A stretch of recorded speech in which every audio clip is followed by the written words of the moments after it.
पाखंडी चोर। सोमापुर गांव में राजेश नाम का एक चोर आया करता था।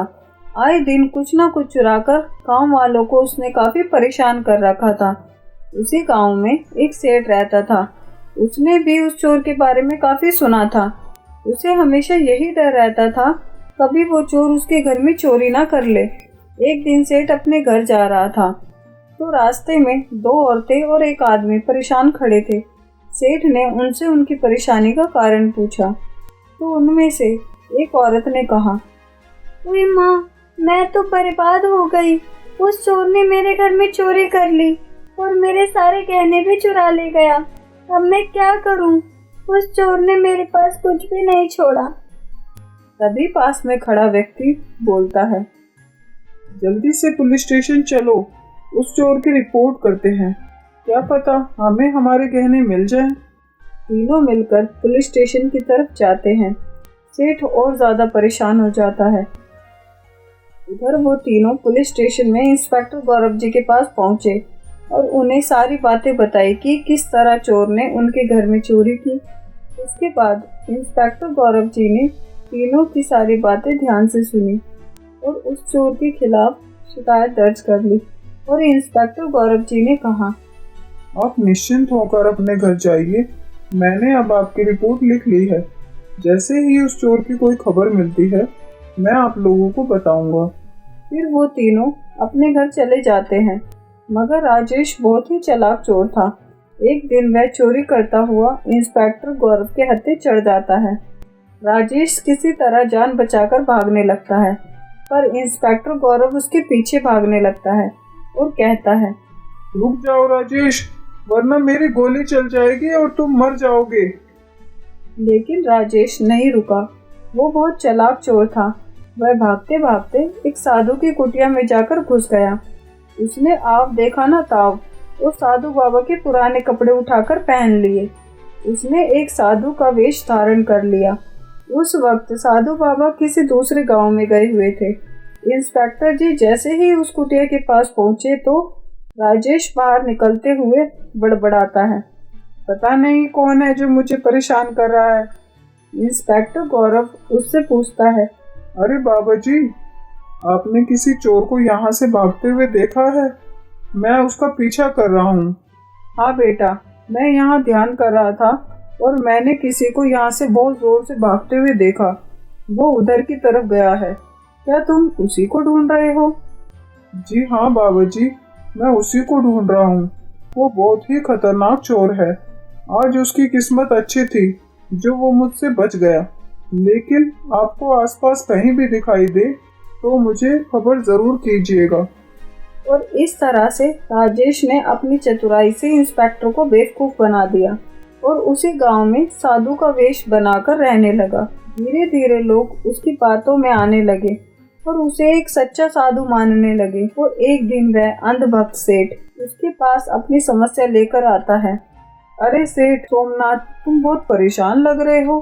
क्या बात है पुत्र? क्या तुम्हें मेरी कोई सहायता चाहिए? बताओ, मैं आपकी कोई मदद कर सकता हूँ। जी हाँ बाबा जी, आपने ठीक समझा। आप तो अंतर्यामी हैं। आप मेरे भगवान की तरह हैं। मुझे कई दिनों से एक चिंता सताई जा रही है। घर वालों का कहना है कि एक चोर इस गांव में घूम रहा है और मेरी बीवी के कुछ जेवर पड़े हैं जो मैं सुरक्षित रखना चाहता हूँ। मुझे डर है कि वो चोर कहीं मेरी बीवी के गहने ना ले जाए। अगर ऐसा हुआ तो वो जीते जी मर जाएगी। क्या आप मेरी इस संबंध में कोई सहायता कर सकते हैं? क्या मैं अपने जेवर आपके आश्रम में कहीं छुपा सकता हूँ? मुझे पूरी तरह से यकीन है कि वो आपके पास बिल्कुल सुरक्षित रहेंगे और उन्हें कुछ भी नहीं होगा।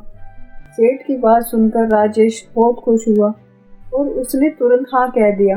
वो सारे कीमती गहने अपने पास रखवा लिए।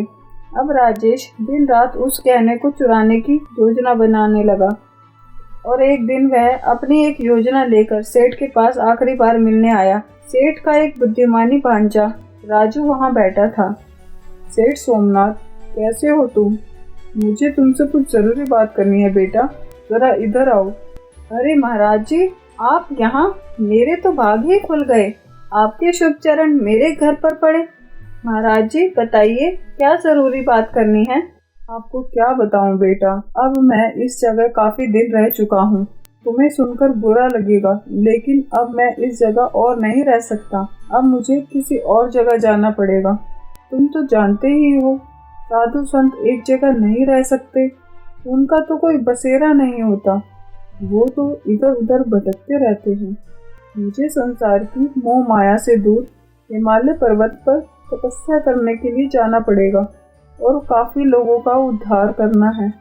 मैं यहाँ से कुछ भी नहीं लेके जा रहा हूँ। बेटा, तुम मेरे आश्रम जाकर अपने गहनों की रखवाली स्वयं कर लेना। जाओ, अब मुझे निकलना पड़ेगा। तुम दुखी मत होना बेटा, मेरा आशीर्वाद तुम्हारे साथ है और तुम्हारे साथ हमेशा रहेगा। चलो, अब मैं चलता हूँ। इतना बोलकर वह ढोंगी वहाँ से निकल पड़ा और सेठ को रोता हुआ छोड़ गया। सेठ के भांजे राजू ने सारी बात सुन ली और उसे उस बाबा पर शक हुआ। वह तुरंत उठकर मामा के पास गया और उसने सेठ से पूछा, मामा जी, आप इतना क्यों रो रहे हो? उस बाबा के जाने से आपको इतनी चिंता क्यों हो रही है? अब क्या बताऊं भांजे, वो बाबा बहुत ही अच्छे थे। उनकी वजह से तुम्हारी मामी के जितने भी गहने थे वो सुरक्षित थे। अब वो बाबा चले गए हैं, न जाने उस आश्रम में अब हमारे गहनों का क्या होगा। ये क्या कह रहे हो मामा जी? क्या आपने अपने सारे जीवन की कमाई के गहने आपने उस बाबा को दिए थे? मुझे पहले ही शक था, वो बाबा आपको चूना लगा रहा है। चलिए जल्दी उसके आश्रम चलिए, हमें उन गहनों को देखना पड़ेगा, नहीं तो वो चोर सारे गहने लेकर भाग जाएगा। वो कोई बाबा नहीं, वो एक ढोंगी है। अगर वो सचमुच का साधु होता तो वो अपनी इतनी तारीफें नहीं करता। चलिए मामा जी, कहीं देर ना हो जाए, इससे पहले हमें उसे पकड़ना होगा। चलिए, उसको पकड़ना बहुत ज़रूरी है। हम पुलिस को खबर करके उस बाबा को पकड़वाते हैं, वो ज़्यादा दूर नहीं गया होगा। शायद तुम ठीक कह रहे हो, ऐसा तो मैंने सोचा भी नहीं था। तो चलो पहले हम आश्रम चल के अपने गहने देखते हैं कि सच में हमारे गहने कहीं वो लेकर भाग तो नहीं गया। और फिर सेठ और उसका भांजा दीपक दोनों आश्रम जाकर देखते हैं कि गहने वहाँ हैं या नहीं। और सच में वहाँ से गहने गायब थे। आश्रम में गहने ना मिलने पर सेठ सोमनाथ ने तुरंत ही पुलिस को खबर की। खबर मिलते ही इंस्पेक्टर गौरव जी ने उस चोर को धर दबोचा और जेल की सलाखों के पीछे डाल दिया। तो इस तरह चोर राजेश को उसकी किए की सजा मिल गई। इस कहानी से हमने सीखा कि साधु के वेश में रहने वाला हर व्यक्ति साधु नहीं होता, इसलिए हमें सावधान रहना चाहिए और सतर्क रहना चाहिए। अगर आपको हमारी यह कहानी अच्छी लगी है तो हमारी वीडियो को लाइक और शेयर जरूर करें और हाँ, हमारे चैनल को भी सब्सक्राइब जरूर करें और बेल नोटिफिकेशन को ऑन करें ताकि आने वाली अच्छी वीडियो आप तक